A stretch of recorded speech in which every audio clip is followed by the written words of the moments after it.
When it comes to your finances, organization is everything. In fact, organization is everything in every area of your life. An organized life helps you feel confident, in control, and gives you the necessary clarity of what should be happening next. On the flip side, a disorganized life leaves you feeling stressed, anxious, and surrounded by chaos. When it comes to your money, chaos is not the way to go. That's why I'm so excited to welcome back to the show planning expert Alaina Fingal of the Organized Money. Alaina is joining me today to help you properly plan, prepare, and organize your finances. Hey there, I'm Rhea Reeves, and over a decade ago, I turned my life around through budgeting. I went from being an overspender deep in credit card debt to being the founder and full-time money coach of City Girl Savings. Now, I help women work towards their dream life and tap into their financial power one budget at a time. I fully believe you can live a life you love with a budget, and I'm living proof. The weekly City Girl Savings podcast focuses on the intersection of money and the City Girl lifestyle.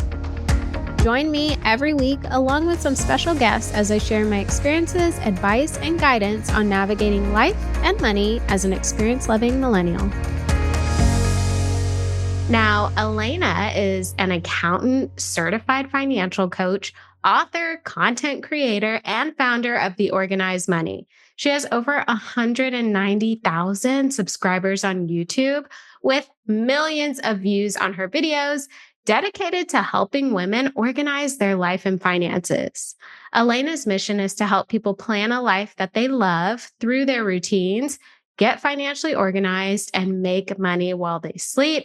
Hello, music to my ears. Alaina, welcome back to the show.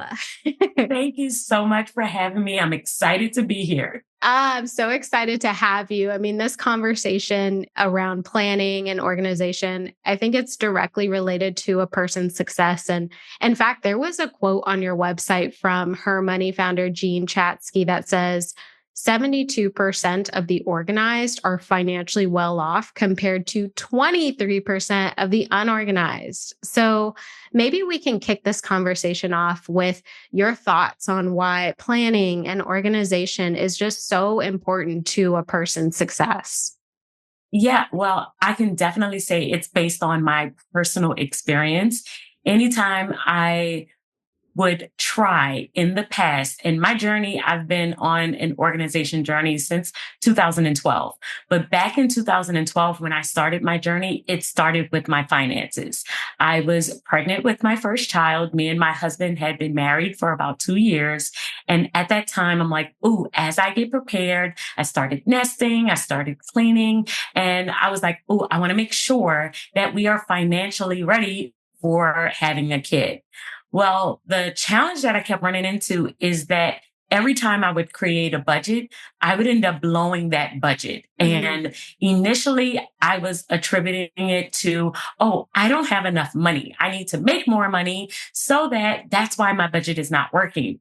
But when I dived into it and I really started to analyze my issue, I started to realize it was because I was not properly planning. I didn't meal prep, so I ended up purchasing food. I was not looking at my schedule, so I ended up having to end up getting like gifts at the last minute and going to events at the last minute and buying outfits for different things because I just forgot that they were coming up and they were not in my budget. And so it was not necessarily the money that was the issue. It was me not properly planning and budgeting and preparing and looking ahead in my schedule. And that was actually throwing off my money. And so once I realized that, I realized the correlation between planning your life and then looking at your budget. And once I combined the two, it was a game changer. It changed everything. And so that's when I started to do a deeper dive and I started to read books on financial organization. And I came across this quote and it resonated so much with me that I put it on my website because it's true. When you learn how to plan your life, you are going to be way more able to stick to a budget and be able to grow your savings, invest consistently, watch your expenses, because they really do talk to each other. Time and money work hand in hand. Oh, yes. Say that again. I'm curious. Like, I feel a lot of the people that are in my community or the clients I work with have a similar experience in that when they have their budget and it's not working, they think it's because they don't make enough money. So, did you have a particular event or instance or something that kind of triggered you to say, hold on, let me like look at my calendar. Let me actually look at my life and connect the dots. Like, was there something that came up for you to think about that? Because I could see how somebody would not connect those two. Yeah, it definitely was one day in particular in 2012 when I had created a budget for my entire week. I was working as an internal auditor at the time. And so I planned out all of my money. I said, okay, this is how much I made. These are all of the expenses. I have $50 for the week. I'm going to use this as my spending money for the week. And I remember saying, oh, I'm going to meal prep. I'm going to plan out my meals. And so I did plan out my meals, but I left my lunch. So that was the first thing. I left my lunch in the fridge because I woke up late. I woke up late. I was rushing. I left my lunch. I ran out the door. By the time I got to work, it was raining and I did not have an umbrella. And so I'm like, okay, it's raining. I don't have an umbrella, but I have this meeting and I can't get my hair wet. I can't look a mess. So now I need to purchase lunch. I need to purchase an umbrella. And I blew the $50 that I had for the week in one day. Oof. And that's the day that it clicked, because initially I was like, man, I've already messed up my money. I've already blown my budget. But I started to think, well, really, you didn't blow your budget on just miscellaneous things. You blew it because you woke up late, and you Oof. woke up late and you didn't meal prep and you forgot your lunch and you didn't check the weather. And since you didn't check the weather, you didn't have an umbrella. It's like one thing led to another. And it was really like an aha moment. It Mm. was a moment where I was standing there at work and it was like, oh, if I would have checked the weather, if I would have made sure that I set my alarm, if I would have had a note on my door telling me, hey, don't forget your lunch, then this could have been avoided. If I Right. had planned out my week, this possibly could have been avoided. And then I started to think through all of the other times where this has happened, where I've had a last minute dinner that I forgot about, where a friend's birthday kind of came up and they told me about the birthday, but I didn't add it to my calendar. And now I need to get a gift and I didn't add that to my budget. And so I started to realize the correlation between me not planning out my week and not thinking about the things that I had coming up and how it was affecting my money, because it was drastically affecting my money. Ooh, I mean, that's so pivotal. And it's so crazy to have that moment where it's like, whoa, this is Yeah, like 100% in my control. And I could have avoided all of this. exactly. And I think that initially I wanted it to be harder because I wanted it to be something that was out of my control. Like, oh, I just need to make more money. I need to get another job. It is something else. It's the credit card, it's the debt. But I realized, no, you end up spending money on your credit cards because you're not prepared. Mm. Everything came back to not properly planning, not thinking through everything that I had going on that month or what was coming up. And since I wasn't properly planning, it was actually affecting my money. And that realization made me take control. I was like, I have to take control of this process in order to really get control of my life. And that's what I did. I started to plan out my week and it really did change everything. Oh, that's very inspiring. And I want people listening to connect the dots, right? Like connect those two, your money and your life and your calendar, and make sure that they're in sync. So, if someone listening to this feels like their finances are just in a complete state of disarray and they don't know where to start to get organized with their money or with their life, what advice would you give them? The first thing I always tell people to do is to start with your time. Your time is one of your most valuable resources. And your time, once you look at it, it starts to tell you what is going on in every area of your life. It's going to tell you what's going on with your home, what's going on with your family, and what's going on with your money. And the best way to do that is to do what we call a time study.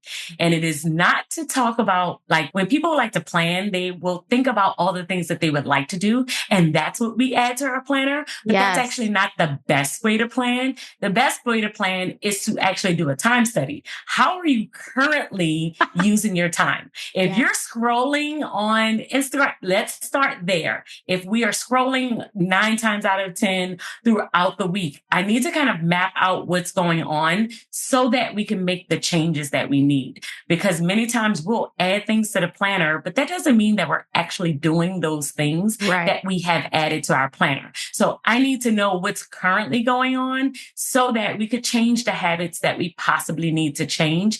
And then we can get to making financial changes and making changes to how we're planning. But we need to know what we are currently doing now. We need to know, how are you currently spending your money? How are you spending your time? Let's do a time study. Let's see how everything is flowing. And then we can start to make adjustments from there.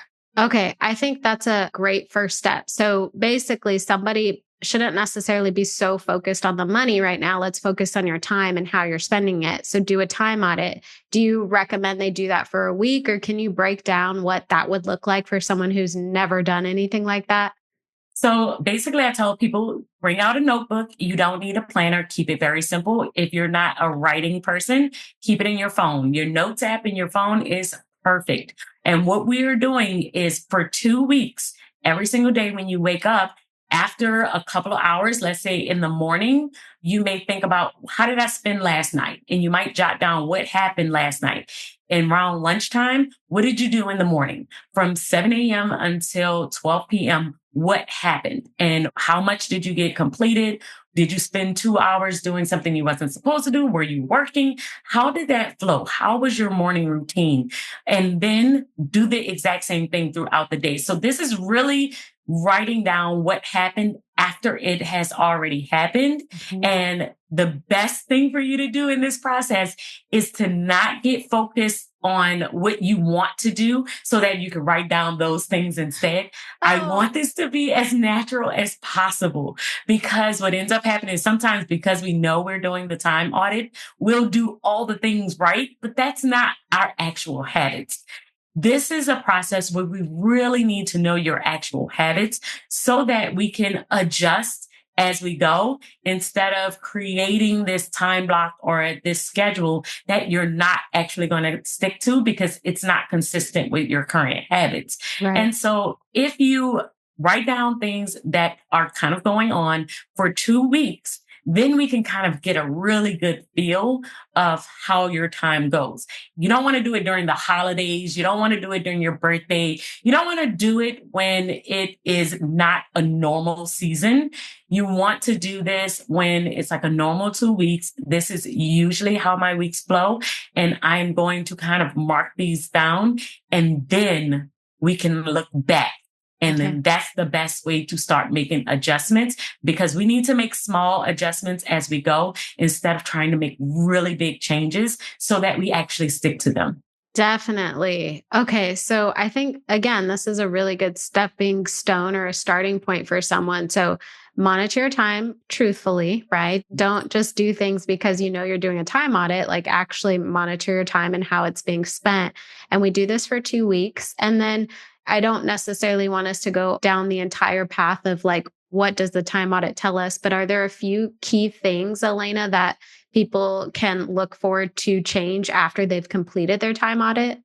Yeah, your time audit will tell you where you're wasting time, Hmm. possibly.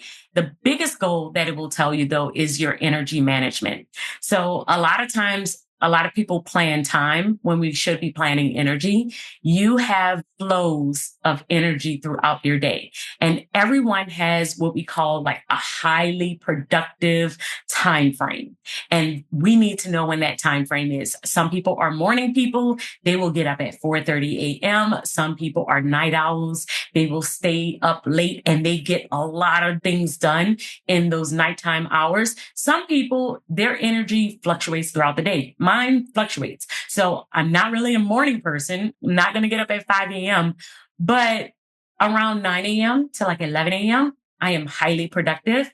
And then my energy might drop a little bit. And then I might get another little burst of energy around like 5 o'clock till about 7. Mm. And so what that time study does for you is helps you to identify those time frames.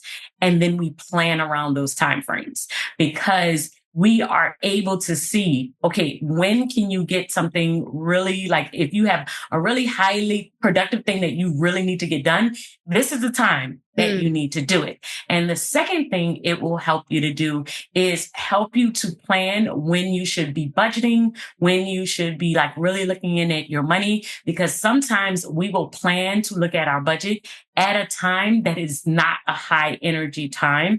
And so we're dragging our feet. We don't want Yeah. to do it. And so we try and plan it during those time frames where we know we are more likely to do it because we are managing our energy. Oh, that's so good. And that's such a good perspective. Like, if everybody is just saying, okay, I'm going to track my spending or look at my budget 9 o'clock at night, but you've had a long day, it's very easy to be like, I'm just going to go to bed. I'll do this Exactly. tomorrow. That's so good. And a lot of people, I would not put myself in this category because I personally love like budgeting and tracking my spending, but a lot of people don't, right? So they need Mhm. to be in a high energy state to get those things done. Yes. And I am the type of person as well. I have a type A personality. So I love the details. So that is considered fun for some people. But if you know you are not that type of person and it is not considered fun for you, you need to put yourself in the best space possible in order to complete that. And the more that we can set that routine aligned with a time frame where you usually do have energy, then the more you are likely to be successful with that habit. Oh, I think that is huge. And that's the connect point, right? Like Hmm. that's where time and money connect when you know your high energy times of day and you can actually make progress with your money and budget at that time. Exactly. Oh, that's big. That's big. Okay, so let's say someone has a good handle on their time, their energy states, and they're ready to like get organized with their finances. What are some of the most common things people can track in their financial situation to just stay organized and stay on top of their numbers overall? The number one thing, of course, is your expenses. If you know your bills, you're staying on top of subscriptions, you're staying on top of those expenses, that definitely will help you to be able to really stay organized.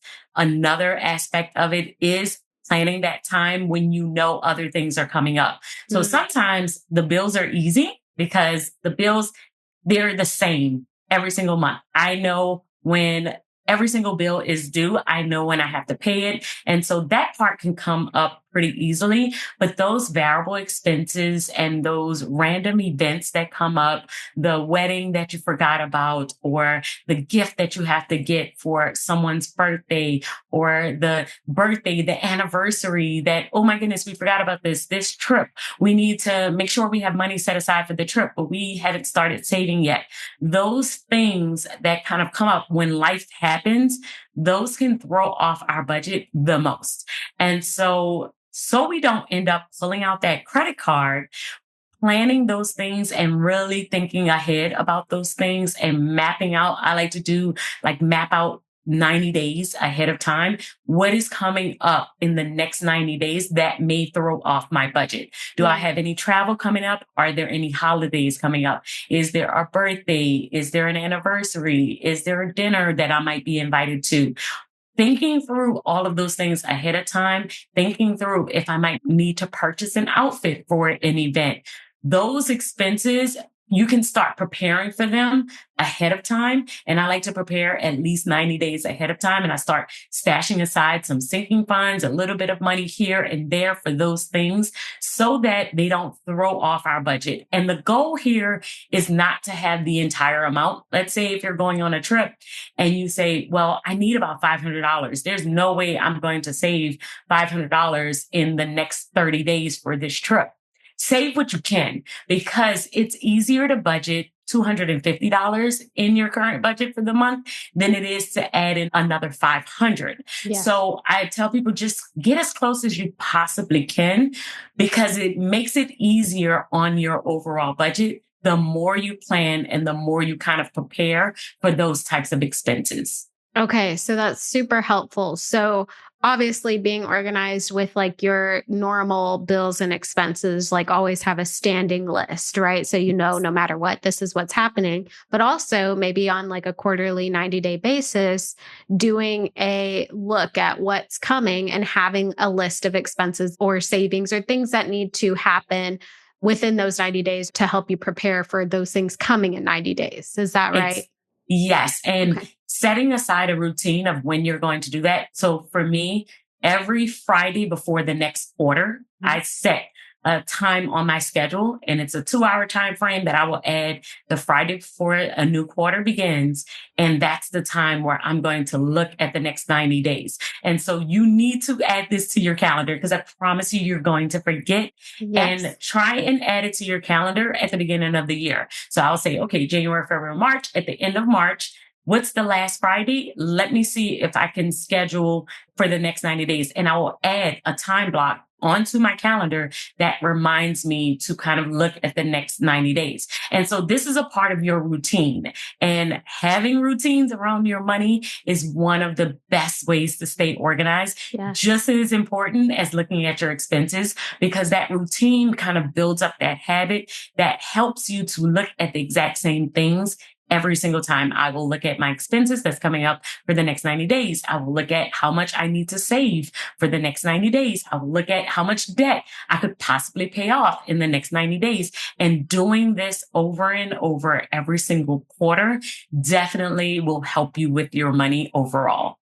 I also think that the more consistent you stay with it, you can find trends, right? Like maybe you realize the second quarter of every year, you always tend to take a trip or you have a lot of birthdays, right? And now that you know this information a year in advance, you can prepare even further ahead, right? Or you can have a sinking fund or a savings account that just always has money going into it so that you are ahead of the game when that time comes. 100%. And another thing that I will do is I budget on paper. So a lot of my trackers are within my older budget planner. So back to school every single year, I will flip to what did we spend on back to school last year? What was my sinking fund last year? And I'm like, okay, back to school last year, I spent about $700 getting uniforms, getting this, getting book sacks, getting supplies. Okay, so let me budget pad a little bit more. We'll add $100 for inflation and all of this other stuff.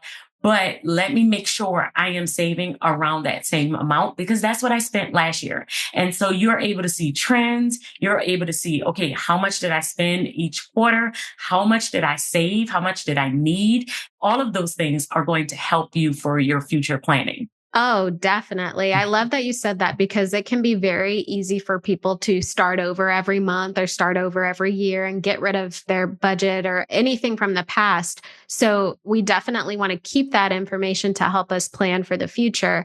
I think it can also serve as a huge motivator. Like my spending tracker, I use spreadsheets, but it goes back to like 2016, 2015. Mhm. And I mean, it is so crazy to go back and see what I was spending my money on, what I was making back then, like what I was doing. And it's actually such a confidence boost of how much growth there has been. So not only can it help you prepare for the future, it can also serve as a reminder of how far you've come.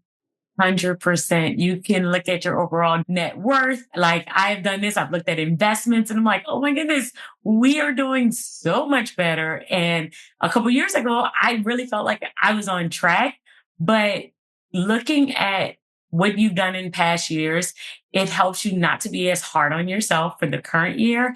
And it helps you to plan for future years. So you are constantly growing, you're constantly learning. And the more you learn about yourself, your spending habits, your processes, the more you will be proud of yourself for how much you're able to do this in the future. I 100% agree with that. Are you loving this episode so far? Well, the money and life level up conversations never end in the City Girl Savings community. Visit citygirlsavings.com for instant access to resources that help you budget, level up your money mindset, and so much more. And make sure you stay up to date with CGS by following us on Instagram, TikTok, and YouTube, all at City Girl Savings. Alaina, you talk about your story starting almost 12 years ago, probably a little longer, and you were working for a company back then. Obviously, I'm sure getting your finances organized has helped you be able to quit that job or quit corporate and run your own business full time. So I would love if you could talk about how it all happened for you and what were some of the most impactful organization methods that transitioned you nicely to being a business owner. And even if they help you out now, I'd love to hear it. Yeah. So initially, I did start off as an accountant. So I was an accountant and an auditor for about 8 years. I worked in public accounting. The first big hurdle was when I was pregnant with our first daughter. I had to do a lot of traveling at that time for my job.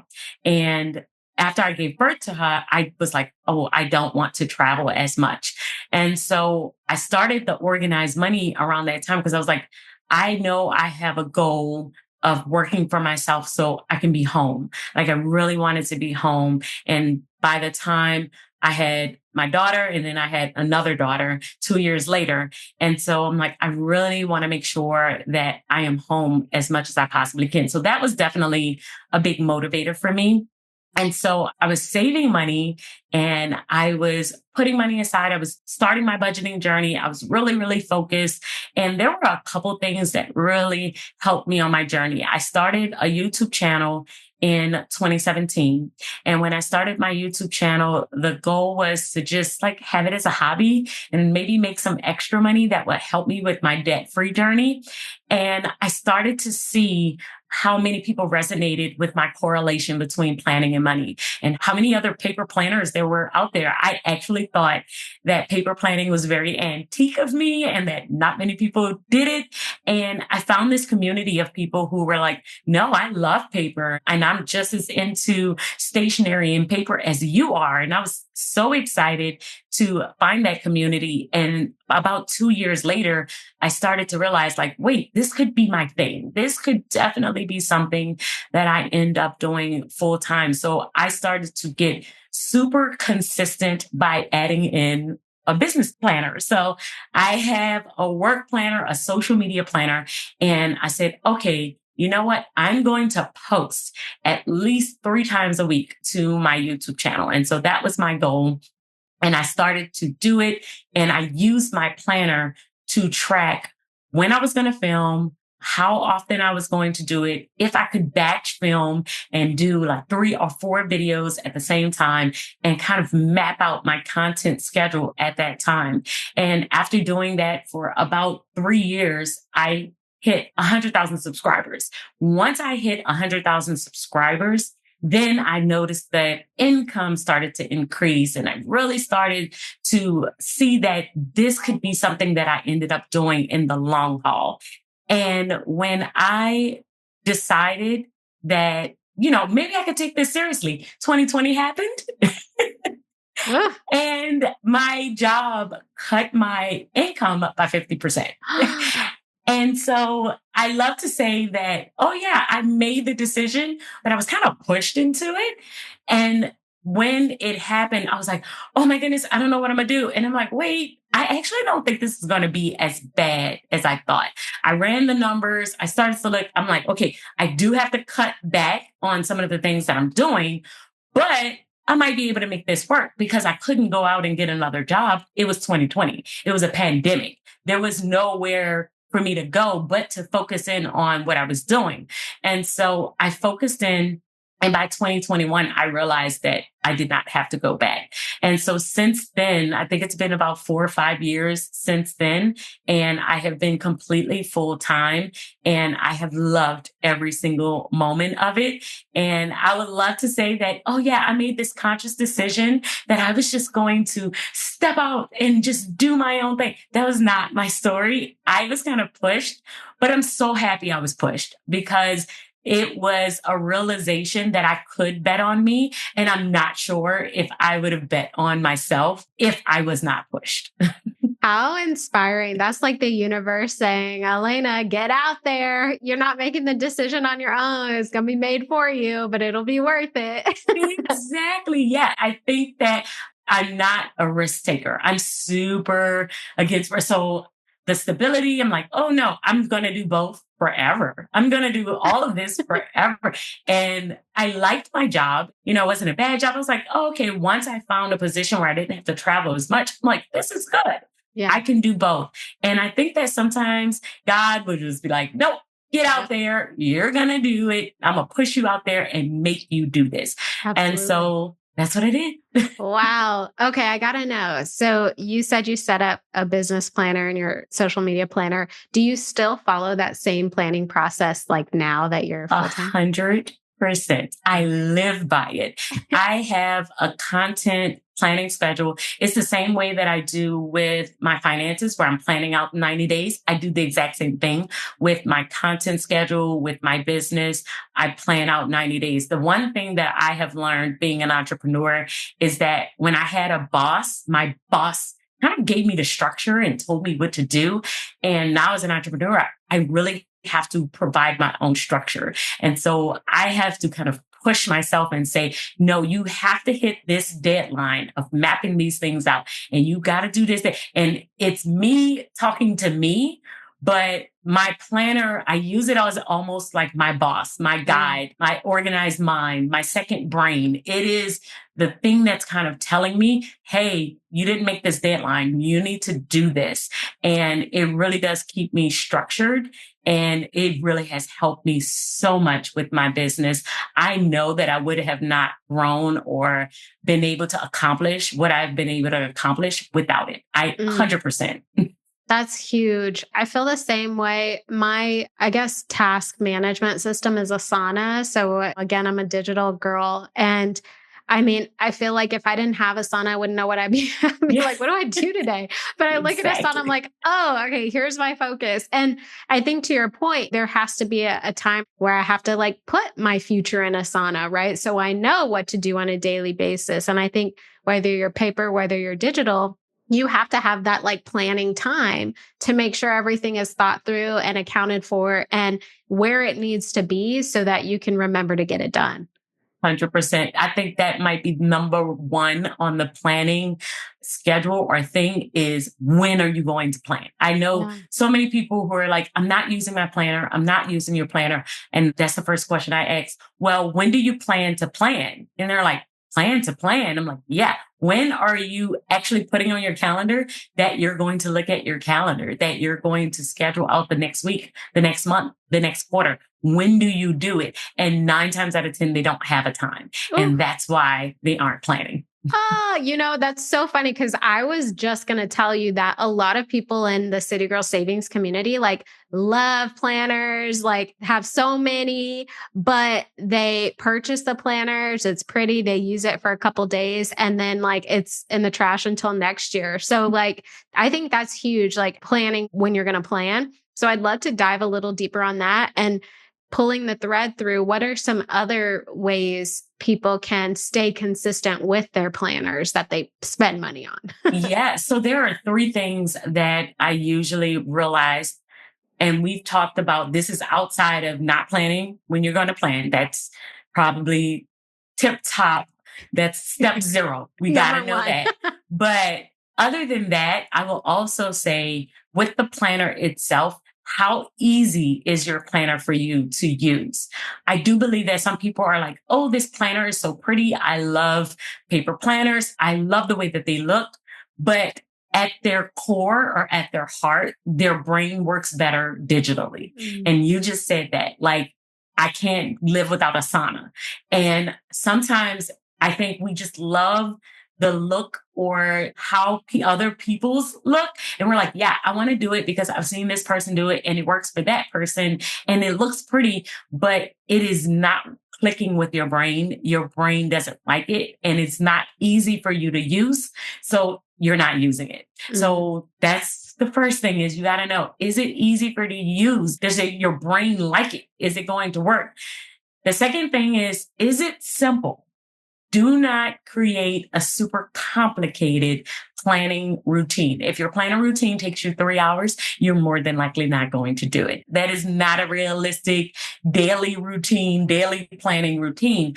And so if your process, if you don't have a lot of time, if you have 15 minutes to plan your day, then what does your planning routine look like? And how can we adapt it to make sure that that 15 minutes is the most effective and you can plan out everything that you need to plan? So your planning system has to be simple in order for you to do that.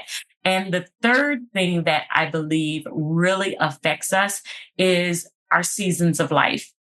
Sometimes, even if you are a paper girl to your core, it's not the right season. Mm. And I'll use myself as an example. I am a pen and paper girl to my core. I have always loved planners. I've had a planner since I was like 10 years old. And when I gave birth to my first baby girl, there was no time. I could not use a planner. I had a notebook that I would just jot down her bottle schedules and sleeping schedules, but I was so sleep deprived. I was so exhausted. All I had was doctor's appointments and if I could shower today. That was like it. And if I would have told myself, no, you have to use this planner, this isn't the right season for that. Mm. And I think that sometimes we have to recognize when is a planner season, when it might be a Google Calendar season, when it might be just a notebook season. We have to pay attention to how hectic our life is.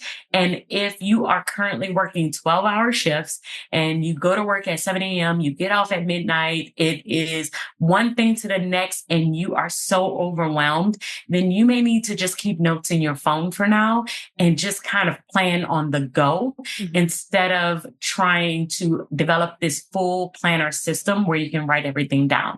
It just might not be feasible. Now, I'm not saying don't plan at all because we all need something, especially when we're trying to stay on top of our money, but you need something that can adapt, which means that there were times where I would be standing in the line at the bank and looking at my calendar on my phone and adding different things to my Google Calendar because I had a little bit of time. I'm waiting for like 10 minutes before I can get to the teller. And that was the season of life that I was in, even though I'm a pen and paper girl. Like, it's okay. You will get back there, but you have to recognize the season that you're in.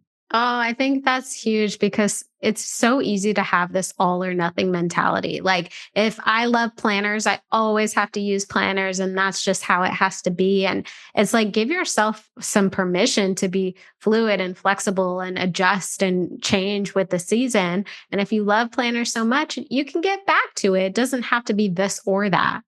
Yes. And the same thing for my digital girls. There will be times where you need to think through something and the digital system may not be working. You might need to decompress and the digital process or social media or something just feels overwhelming. And you might need to just brain dump and write things down on paper. And that's okay. It doesn't mean that you're not a digital person and it doesn't mean you're not a paper person. It just means that we have seasons where things might have to look a little bit different so that we can give our brain a break or so that we can just process and make sure that we are getting through life. That's huge. That is so huge. And you did make a comment that you're not saying don't plan at all, right? That's not what you're saying. You're just saying like be flexible with whatever season you're in and it's okay. Don't be so hard on yourself if you're not sitting at your desk planning everything out like maybe you would in the past. Exactly. And that's why I say a lot of times people use that as an excuse to not plan. Well, I can't do the way that I would do it. The method that I would normally use, I can't do that. So I'm not planning at all. And we don't want to do that because even if it's a 15-minute, 5-minute plan, that is going to help you in every area. It's going to help you with your work. It's going to help you with your money. It's going to help you with your time management in your life, in your family. And so we still need to have something, even if it's one long to-do list and we're just checking it off on our phone as we go. We need something that kind of helps us stay on top of everything, but your system may change throughout your life. Yeah. So one thing that I've gathered from our conversation is that planning sessions can look a little different, right? So maybe you have your big quarterly planning session and then you have a daily, monthly, weekly planning time. I would love to hear like maybe a quick overview of your process. I know you've talked about the 90 days, but do you plan outside of that, or when do you look at your planners and what does that look like for you ultimately? Yeah, so I do have a daily, a weekly, monthly, quarterly, and annual process for my planner. My daily one, I feel like is the shortest. It is probably about 20 minutes because I've already done my weekly one, but I have six main sections that I am looking at throughout my day. And so the very first one is my actual schedule. So my schedule is a weekly hourly planner and it's where I will time block. So it's kind of like how if you had Google Calendar on paper. So I'm looking at what time I have to do this, what time I have to do that. And I'm kind of mapping out the entire week within my schedule planner. And then I also have my to-do list. So my to-do list is just that. It's like one really long to-do list. And so I will look at my schedule and say, oh, I can do this. I can do this at this time. And so I'll move things from my to-do list planner into my schedule planner and they kind of like work together because my to-do list is really like a brain dump. These Mm, are all the things that I would like to get done. Doesn't mean I'm going to do them all today, but this is my brain dump. And then I add things as I see I have availability within my schedule. I've already talked about my work planner, which is my content planner. And so that one really helps me with planning out social media, planning out brand deals and sponsorships, reaching out and I'll teach courses. And so all of that kind of goes in there when certain things are going to happen. When am I out of town? mm, Things like that. And then I also have one for meetings and notes that I have. And so I will jot down different notes, different meetings, different brainstorming sessions that I might have. And I will kind of map out things there as well. And I also have my faith planner, the one that I use for my Bible study. And I have a budget planner where I'm mapping out my money. And so with my schedule and my to-do list, I feel like those two are like the main hubs. Those are the ones where my family stuff is going in there, my children, the things I need to do for work. That schedule planner, it's like the catch-all. If I had to get rid of every single planner I have, the schedule planner is the one that will always be there because it tells me when I need to be somewhere, what I need to be doing when I get there, what errands I need to run, what I need to buy. That one is the hub. And then everything else kind of talks to that planner. So mm. my to-do list planner tells me, oh, you can do this at this time. So I'll refer back to the other ones. I'll refer back to my work one. When can I do this? And so the other ones really kind of feed into it. And even my budget routine, I'll map out a time when I'm doing that budget. And then I refer to the budget planner to see what I need to be paying this week. Mm. So the schedule planner really tells me when, and then all of the other ones really tell me what. What are you Okay. doing at this time? And so that's how my planning system really works. I believe in having one book to organize your entire life. So I have one main planner and I keep all of these sections in one book and I carry it pretty much everywhere I go because it's the hub. If I have to do anything, I'm going to open to one of those sections Okay. because I know that they are going to basically help me and I'll have everything in one spot. And so it's all organized in one spot. How long would you say you spend planning? Like if we were to take a typical week or a typical, I don't know if you do it at month end, like what is the time frame for you for planning? So daily, I think in the morning, I do it throughout my day. So I will do a daily session for about 15 minutes because I'll tell you about the weekly one, but the daily one is really just kind of referring to my planner. Like, what do I have to do? And where am I supposed to go? Because, it's like with Asana. I need to see what's happening. I don't know what's happening. Right. And so that's the one that's about 15 minutes. And then I look at it throughout the day. So I'll look at it in the morning. I'll look at it right around lunch to see what's coming up next and check off what I've already done. And I look at it in the evening to look at the very next day. My weekly one is a little bit longer. It takes me about 45 minutes to an hour. And that's the one where I am going through each one of the sections and really kind of mapping out the next week. So in my schedule planner, I'm like writing out all of the appointments that I might have and what's coming up. I'll look at my monthly planner and kind of map out when certain things are going to happen, what to-dos I need to do, what Bible study I want to do, what bills are coming up. And so I will map all of those things out. It takes me about 45 minutes to an hour, hour and a half, just depending on how heavy or how much pre-planning I might have done. Because sometimes I'll have an idea of everything that needs to get done. Sometimes I don't. If I have no idea what's going on at all, it definitely can take me about 2 hours to do this process. And I usually will do it on a Sunday afternoon. For my monthly one, my monthly is definitely probably one of my longer routines outside. As it goes up, of course, the routine gets a little bit longer. So with my monthly one, that one can take me about 3 hours. And that is more detailed, going in through every single section within my planner. And I'm kind of mapping out the entire month. My quarterly routine, I have definitely taken like half of a day, if not a day, to do a quarterly planning session. Okay. So a lot of times I will block out a Friday and I am doing a deep dive because I'm planning out the next 90 days in every single area. So I am thinking about what's the really big project that I would like to get done for work in the next 90 days. And then I might map out content around that. So that's going to take me about 2 hours just to do that process. Same thing with my money. I'm thinking about what money things are coming up, what bills are coming up, what events are coming up for the next 90 days. If there's anything major that's coming up with my family, I'm thinking about that. Birthdays, whose birthday is coming up soon? Do I need to save for travel? All of that is kind of happening within that day. So usually I will take an entire day, the last Friday before another quarter, and do that. I would just block out the entire day. And for my annual routine, if you are following me on YouTube, then you know Vlogmas for me is setting up my year. And so I will really show throughout the entire month of December because it's 25 videos. I started on December 1st. I go all the way up until December 25th. And you'll see my exact process because I plan out my entire year throughout the month of December. So I'm taking a couple hours throughout the days, throughout the month. And because I'm filming it, it does take me a little bit longer. I'm sure if I was not filming this process probably could take me maybe about 4 days. But because I film it, it's throughout the month.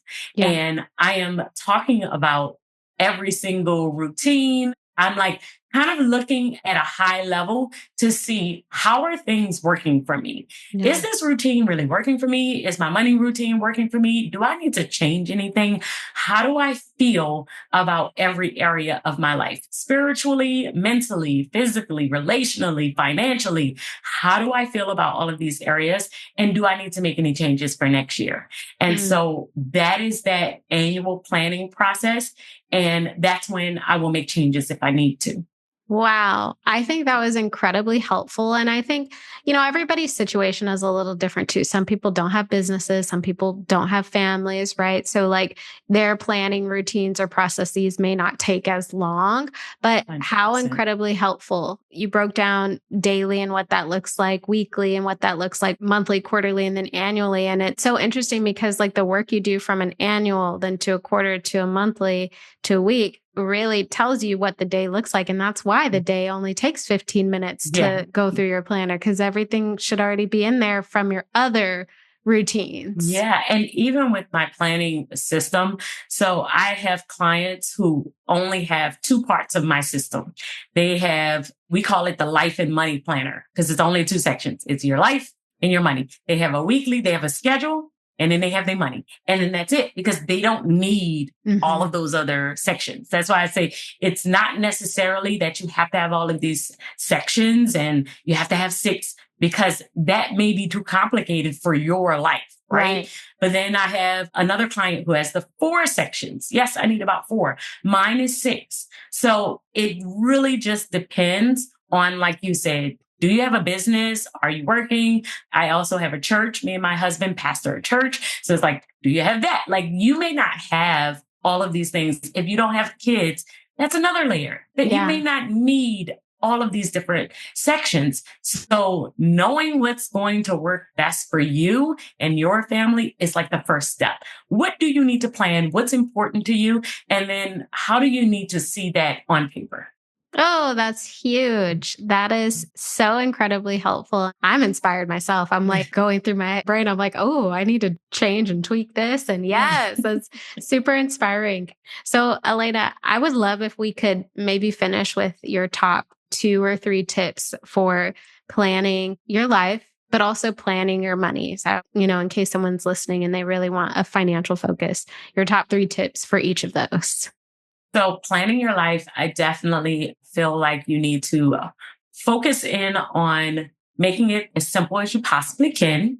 You want to make it as easy as you can because remember, this is your life.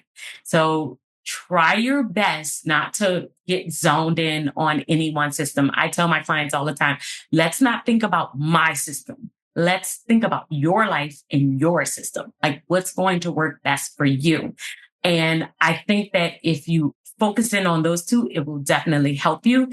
And the third one, I'm going to go back to the seasons of life, making sure that you are not making this really hard on yourself or you are trying to force something that's just not going to work in this current season. We got to be as realistic as possible. And on the opposite side, when it comes down to your money, I really still want you to remember that time does equal money, that you need to think about your time as you're thinking about your money. It is not just about the budget. It is also about all of the other things that's happening in your life that may affect your money. So that's the first thing you need to focus in on. And then you need to spend time with your money. You need to have some type of routine, some type of system. And after you have that system, the third thing is make sure we are evaluating that system. It may work for you at a certain time, and then something might get thrown off. Your budget might be off. And it's like, why is my budget off? Why am I not saving as much? And it maybe you need to reevaluate your system. We are constantly changing and growing as humans. And sometimes something that worked for me 3 years ago no longer works for me. Maybe you were a pen and paper person and now it's just not clicking the same. And so you go from planner to planner when really you need to go to Excel, right? Like giving yourself options and space to grow and change will definitely help you with your money. Oh, I think that's a great ending point. Just being open to change, being adaptable to change, and knowing that it's okay to change, right? Just Yes. because it worked in the past doesn't mean it will work now or in the future. And so it's okay to adjust over time. Yes. Yes. Yay. 100%. Alaina, well, thank you so much for sharing all of your planning expertise with us. Like I said, I learned a lot. I will definitely link to your YouTube channel in the show notes and your Instagram. And I know there's a lot of planners in the City Girl Savings community, so hopefully they hop on your train, but I appreciate you so much. Thank you. Thank you so much for having me. Thank you so much for letting me be the money coach in your ear today. I hope you enjoyed this episode of the City Girl Savings Podcast and you feel empowered and motivated to take the next step in the journey to your dream life. Remember, if someone like me, a millennial who loves to travel, new experiences, and iced coffees can live a life they love on a budget, you can too.